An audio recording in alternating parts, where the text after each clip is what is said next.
Have you ever felt something deeply, but couldn't find the right words to describe it? Maybe you said, "I'm fine," when you were actually anxious. Or "I'm upset," when what you really meant was "I'm frustrated but also disappointed." That's the power gap caused by a limited emotional vocabulary.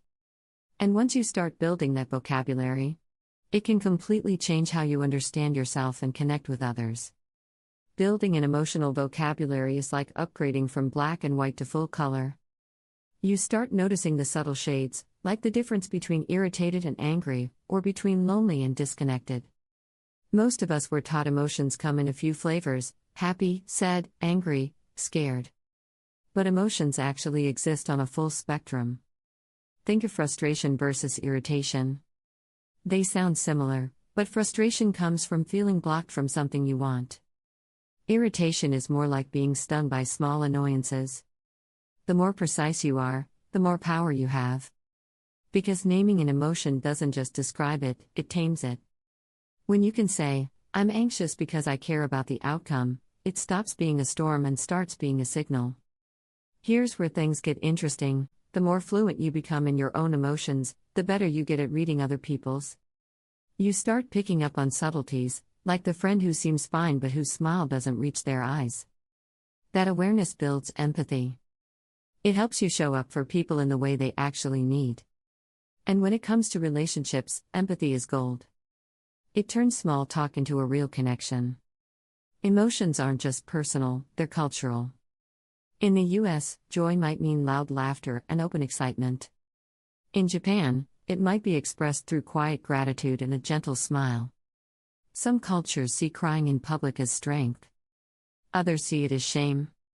Even words reveal differences. The German word Schadenfreude, pleasure at someone else's misfortune, has no English equivalent. Language shapes emotion, and emotion shapes how we see the world.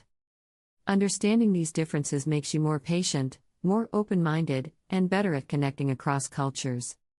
Being emotionally fluent isn't just about talking, it's about communicating. That means your tone, your posture, your eyes, your hands, all tell a story. If your words say "I'm happy for you" but your body says "I don't care," people will always believe your body. The trick is to align both. Speak clearly, and let your nonverbal cues reinforce what you actually feel. And remember, this is a skill. The more you talk about emotions, the easier it gets. Even journaling, having honest conversations, or trying out role-play exercises can help you practice. Every time you find a better word for what you feel, you sharpen emotional intelligence. Now, here's what happens when we don't express emotions. It's like shaking a fizzy drink and refusing to open it. Keep it bottled too long, and eventually, it explodes. Suppressing emotions doesn't make them disappear. It just stores them up until they leak out as stress, anxiety, or burnout.